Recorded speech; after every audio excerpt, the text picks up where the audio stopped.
बघा 2-3 दिवसापूर्वीच माझ्या मैत्रिणीने मला अननस आणून दिलेलं गिफ्ट म्हणून, म्हणजे तिच्या बागेत लागलेलं ते तिने मला आणून दिलं होतं. आणि त्याच्यापासून मला आज रेसिपी बनवायची होती. म्हणजे ते मी व्यवस्थित धुवून घेतलं आणि आता मी त्याला व्यवस्थित कट करून घेणार आहे.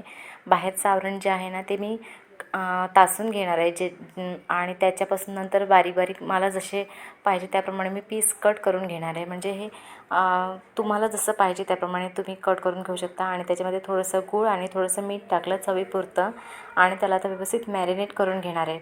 आणि नंतर मॅरिनेट करून झाल्यानंतर ते व्यवस्थित झाकून ठेवायचं. म्हणजे 5-10 मिनटं झाकून ठेवल्यानंतर त्याला व्यवस्थित ते मीठ आणि गूळ आहे ना ते व्यवस्थित त्याच्यामध्ये मुरून जाईल आणि त्याची टेस्ट आणखी थोडी वाढते. अशा प्रकारे म्हणजे मी पण पहिल्यांदाच करते हे, पण खरंच खूप छान होईल असं वाटतं. आणि मग त्याच्यासाठी लागणारं मी जे वाटण आहे ते काढलं. 1 वाटी खोबरं, 2 चमचे मिरची पूड, जराशी हळद आणि जराशी चिंच, अशा प्रकारचं हे मी वाटण काढून घेतलेलं आहे. आणि ती रेसिपी पण खूप छान आहे. म्हणजे मी कोणाकडे तरी खाल्लेली होती त्याप्रमाणे मी बनवायचा प्रयत्न तरी करते इथे. आणि मग ते वाटण थोडंसं भुरभुरीत असं लावून घ्यायचं.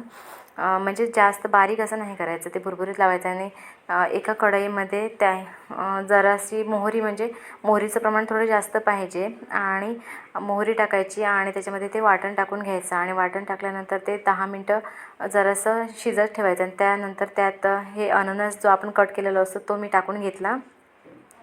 आणि अशा परत जर मीठ आणि गुळाचं प्रमाण लागलंच तर मग टाकून घ्यायला पाहिजे, म्हणजे आपल्या आवडीप्रमाणे. आणि तसं मग ही अशा प्रकारची ही रेसिपी बनलेली आहे आणि खूप छान लागते. म्हणजे 4-5 दिवस तुमचे आरामात जातील.